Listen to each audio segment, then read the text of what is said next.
What would you say to someone who feels paralyzed by fear of moving forward? They're unconfident in their decisions. They don't know whether things are going to go well. And they are scared of committing. They don't have that level of conviction that they need to actually start to make movements.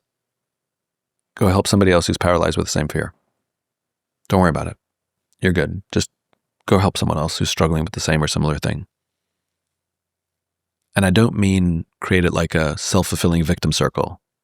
That's not what I mean. Like, don't confuse going to help somebody with reinforcing so I can feel better about myself. We do that all the time, right? We create these little echo chambers where we all make ourselves feel better by reinforcing, like, yeah, screw the world. They did this to us. Yeah, they did it to me too, right? Like, no, that's not what I'm talking about. Like, genuinely try and help somebody get through the stuck.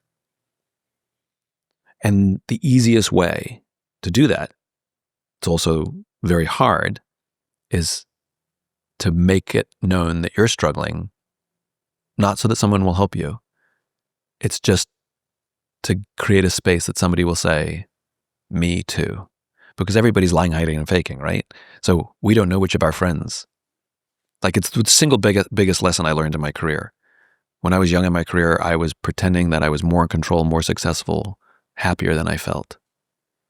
Never needed help. I was good. I had all the answers. And if I didn't have the answers, I definitely pretended that I did. Nobody helped me. Why? I didn't ask for it, didn't need it. I was projecting that I got it all under control until I got to the point where I was struggling so much that I gave up and had to admit it because I didn't have any other choice. And the minute somebody said, how are you? I'd be like, it's been a rough month, if I'm honest. It turns out I was surrounded by people who wanted to help me. They just didn't know I needed it.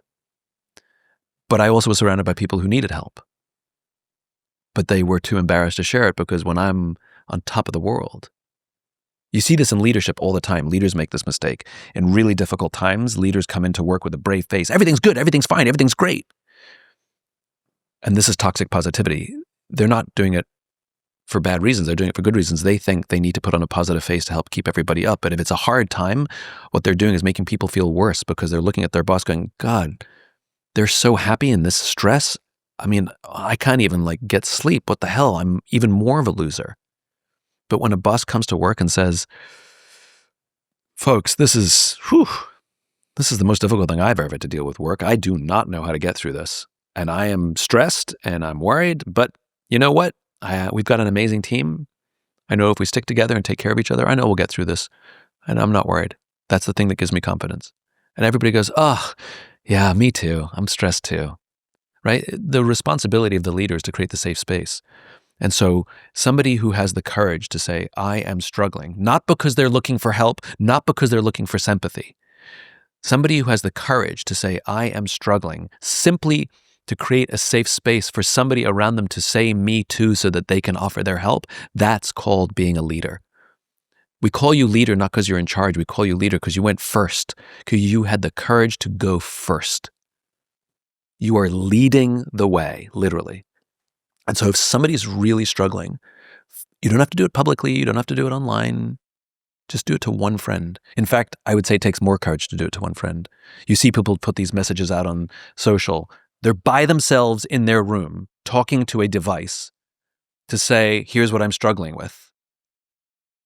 I don't know how many takes they did to get it just right, which is just weird unto itself. Because that's easy to talk to yourself and then put it up there and get the affirmations online. That exact same conversation to have in person to one person and look them in the eye and say everything you said to yourself in your room by yourself with your device is excruciatingly difficult because that's real vulnerability. And so I challenge somebody to find the courage to say to a friend, I am struggling. I'm stuck. I'm confused. I'm lost. I don't know what I want to do. And if they start fixing you, say, I don't need you to fix me.